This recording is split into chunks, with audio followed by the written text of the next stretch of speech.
Hello আম্মু, খাবার কেমন হয়েছে? হ্যাঁ, আমি নিজের হাতে সব দায়িত্ব নিয়েছিলাম। এই, তার সাথে কথা বলছো? এই তো আম্মুর সাথে কথা বলছি। ফোনটা একটু রাখো, তোমার সাথে কথা হচ্ছে আমার। আচ্ছা মা, আমি একটু পরে কথা বলি। হ্যাঁ, কি হয়েছে? কি হয়েছে মানে? তোমাকে নয় ফোন করে বলেছি বাড়ির সকল লোক যেন ঠিকঠাকভাবে খাবার পায়। সবাই কি খাবার পেয়েছে? আমি তো সবাইকে খাবার দিয়েছি, প্রত্যেকটা ভাড়াটিয়ার ঘরে ঘরে আমি নিজে গিয়ে খাবার দিয়ে আসছি। তুমি আবার এই কথা কোথা থেকে পাইলা? এই কথা আমি কই পেয়েছি? আমাদের নিচে যে চিকুরি জয়নাল চাচা আছে, ওনাকে কি খাবার দিয়েছো তুমি? কি ব্যাপার, এত দেরি করছেন কেন গেট খুলতে?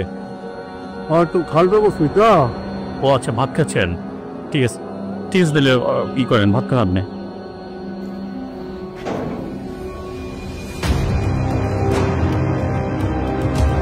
চাচা। জি স্যার। আপনি এগুলো কি খাচ্ছেন? স্যার ভাত খেতেছি, ভাতগুলো একটু নরম হয়ে গেছিল তো, তাই পানি দিয়ে ধুয়ে খাচ্ছিলাম আর কি স্যার। বাসায় স্যার বাধা করতে পারি নাই, সেজন্য স্যার রান্না বান্নাও করতে পারি নাই। ভাবলাম যে ভাতগুলাকে ফালাই দেবো, এটা পানি দিয়ে ধুয়ে তারপর খাইতেছি স্যার। ও মাই গড, আমি তো ওনাকে খাবার দিতে একদম ভুলে গেছি, আমার একটুও মনে ছিল না। কি করব বলো তো? কি করবো মানে? এখন যে খাবার আছে সব নিচে দিয়ে আসো, নিচে চেয়ে ওনাকে।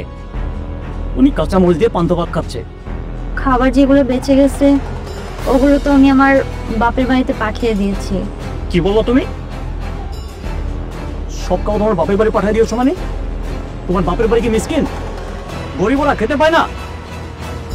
গত সপ্তাহে যে তুমি অনুষ্ঠান করেছো, আমাদের ড্রাইভার 12টা বাজে এসে না খেয়ে বাসায় গিয়েছে, খাবার পায় নাই। আজকে নিচের সিকিউরিটি কাঁচামরিচ পেঁয়াজ দিয়ে পান্তা ভাত খাচ্ছে, সে খাবার পাচ্ছে না কেন? সকল লোক খাবার পাচ্ছে, তোমার শ্বশুর বাড়ি, তোমার বন্ধু বান্ধব, আমার শ্বশুর বাড়ি, আমার বন্ধু বান্ধব সবাই পাচ্ছে। এই মানুষগুলো খাবার পাচ্ছে না কেন? এই মানুষগুলোর কথা ভুলে যাবে না তোমরা? ঘরে খাবার কি আছে? ওনাকে এখন যে খাবার দিয়ে আসো। তুমি শান্ত হও, আমি খাবারের ব্যবস্থা করে দিয়ে আসছি। যাও। আরে শোনো, একটা কথা মনে রাখো, এই যে সিকিউরিটি, ড্রাইভার, কাজের লোক, এরা আমাদের জন্য খুব ইম্পর্টেন্ট। যে মানুষগুলো আমাদের পিছনে সর্বদাই সর্বক্ষণ তাদের সর্বোচ্চ দিয়ে আমাদের সেবায় নিয়োজিত থাকে, এই মানুষগুলোর কথা সবার আগে চিন্তা করবা। তাদেরকে খাওয়াবা, তারপর তোমার আত্মীয় স্বজন, আমার আত্মীয় স্বজন, তারপর আমাদের বন্ধু বান্ধব খাবে, কারণ ওরা সবসময় ভালো মন্দ খেতে পারে না। তো মাথায় রাখবে কথাগুলো, ঠিক আছে? যাও।